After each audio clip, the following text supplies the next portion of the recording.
Hello students, good morning. आज मैं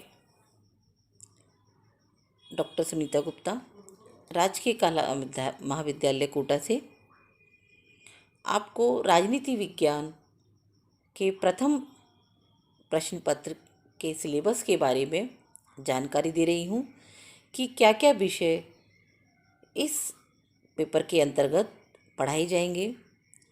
इस प्रथम पेपर का नाम है राजनीतिक सिद्धांत, जिसमें 5 यूनिट्स होंगी, 5 इकाइयाँ होंगी।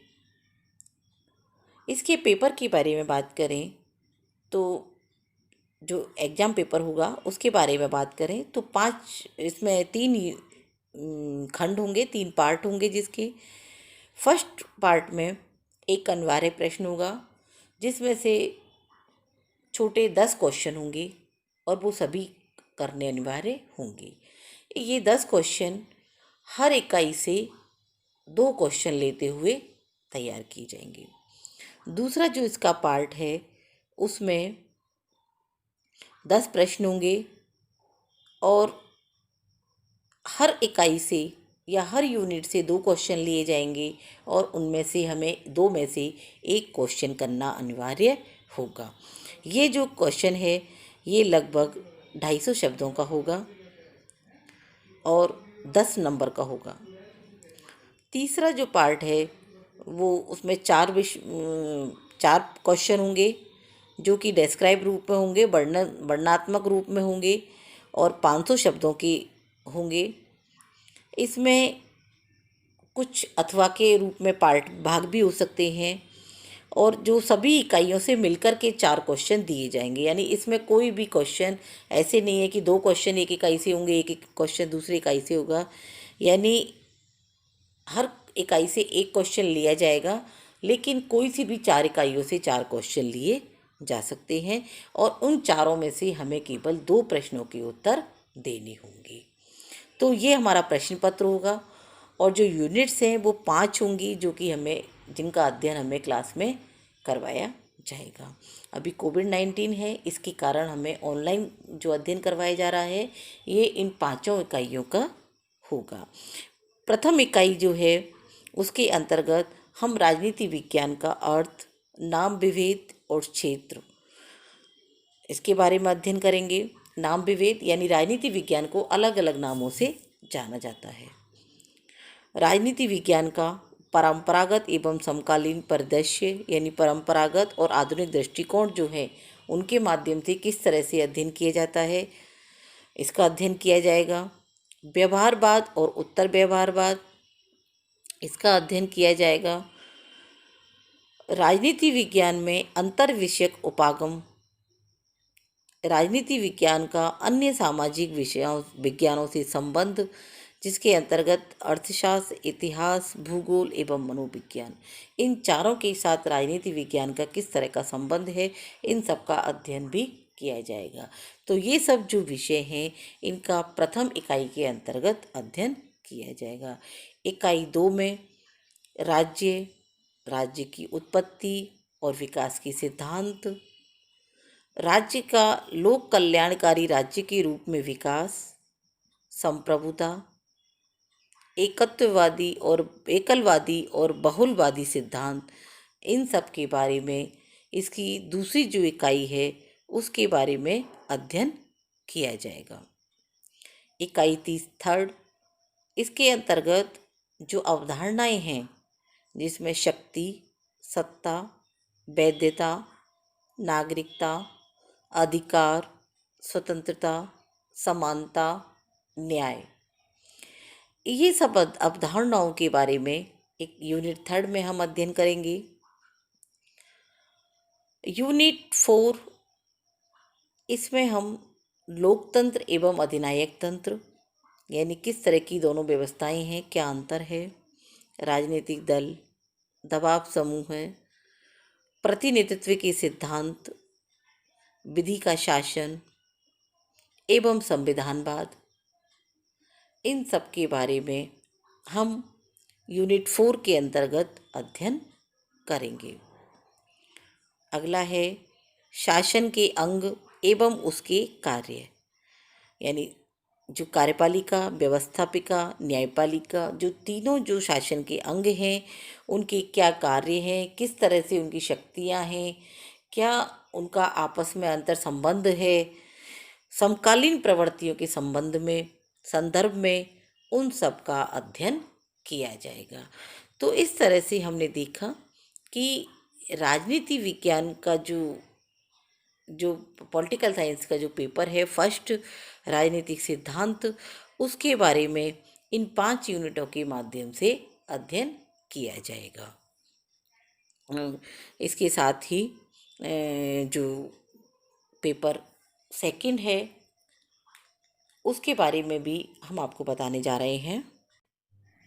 राजनीति विज्ञान की जो सेकंड पेपर है उसका नाम है प्रतिनिधि भारतीय राजनीतिक विचारक, यानी भारतीय जितने भी राजनीतिक विचारक हैं उनके बारे में इस सेकंड पेपर के अंतर्गत हम अध्ययन करेंगे।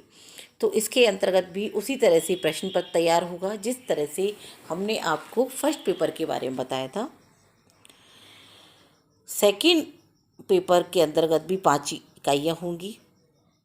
इसकी जो फर्स्ट जो इकाई है, यूनिट है, इसमें जो विचारक हैं मनु, कौटिल्य और शुक्र, इन तीनों विचारकों के बारे में हम इसमें अध्ययन करेंगे। मनु के बारे में उनका लेखन, उसका राज्य पर विचार, धर्म, दंड, सप्तांग सिद्धांत, राज्य की उत्पत्ति और योगदान, इन सब के बारे में हम मनु के बारे में अध्ययन करेंगे।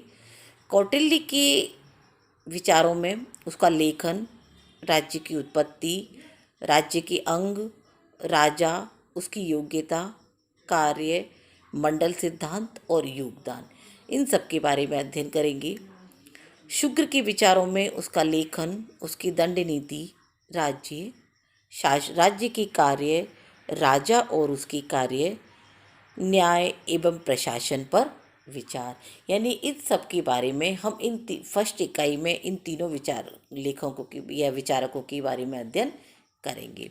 यूनिट सेकंड, जिसमें हम राजा राम मोहन राय, स्वामी दयानंद सरस्वती और स्वामी विवेकानंद, इन तीनों के विचारों का अध्ययन करेंगे। राजा राम मोहन राय के लेखन, व्यक्ति, राज्य और समाज सुधार, शिक्षा पर उनके विचार और योगदान, इन विचारों का अध्ययन करेंगे। स्वामी दयानंद सरस्वती के उसकी जो कृतियाँ हैं, उनकी रचनाएं हैं, भारतीय राष्ट्रवाद, व्यक्ति, राज्य, सामाजिक व धार्मिक सुधारों पर उनके विचार और योगदान, इनका अध्ययन करेंगे। स्वामी विवेकानंद की रचनाएं, भारतीय राष्ट्रवाद, व्यक्ति, राज्य, सामाजिक व धार्मिक सुधार पर उनके विचार और योगदानों का अध्ययन किया जाएगा। यूनिट थर्ड है, जिसमें गोपाल कृष्ण गोखले और बाल गंगाधर तिलक, इन दोनों के विचारों का अध्ययन किया जाएगा। इसमें गोपाल कृष्ण गोखले के लेखन, व्यक्ति, राज्य व राजनीति के आध्यात्मिकरण पर उनके विचार, राजनीतिक साधन और आर्थिक विचार एवं योगदान, इस पर अध्ययन किया जाएगा। बाल गंगाधर तिलक के लेखन, राष्ट्रवाद, व्यक्ति, राज्य और तरीकों पर, स्वराज्य पर उनके विचार एवं योगदानों के बारे में अध्ययन किया जाएगा। यूनिट 4 है, मोहनदास करमचंद गांधी और जवाहरलाल नेहरू, इन दोनों के अध्ययन किया जाएगा। गांधी जी के लेखन, हिंद स्वराज, सत्य के साथ मेरा प्रयोग, राज्य, व्यक्ति, साधन और साध्य, अहिंसा और सत्य, सत्याग्रह एवं ट्रस्टीशिप पर उनके विचार और उनके योगदानों का अध्ययन होगा। जवाहरलाल नेहरू जी के उनका लेखन, राज्य, व्यक्ति, आधुनिक भारत, पंचशील, लोकतांत्रिक समाजवाद पर उनके जो विचार हैं और योगदान है, उनका अध्ययन किया जाएगा। यूनिट 5 है, जिसमें डॉक्टर भीमराव अंबेडकर, एम.एन. रॉय, जयप्रकाश नारायण, इन तीनों विचारकों का हम अध्ययन करेंगे। अंबेडकर जी के लेखन, व्यक्ति, राज्य, सामाजिक सुधार और सामाजिक न्याय पर उनके विचार एवं योगदान का अध्ययन होगा। एम एन रॉय के लेखन, व्यक्ति, राज्य, नव मानववाद एवं मार्क्स पर उनके विचार एवं कार्यपद्धति का अध्ययन किया जाएगा। जयप्रकाश नारायण के लेखन, व्यक्ति, राज्य, समाजवाद, संपूर्ण क्रांति एवं दल विहीन प्रजातंत्र पर उनके विचार एवं योगदान के बारे में अध्ययन किया जाएगा। तो इस तरह से हम देखते हैं कि दोनों ही प्रश्न पत्र में 5-5 यूनिट होंगी और इन पाँचों यूनिट्स का हम ऑनलाइन क्लास के माध्यम से, और जब भी कॉलेज ओपन होंगे तो उसमें ऑफलाइन क्लासेज के माध्यम से इन पाँचों यूनिट्स का अध्ययन किया जाएगा। Thank you.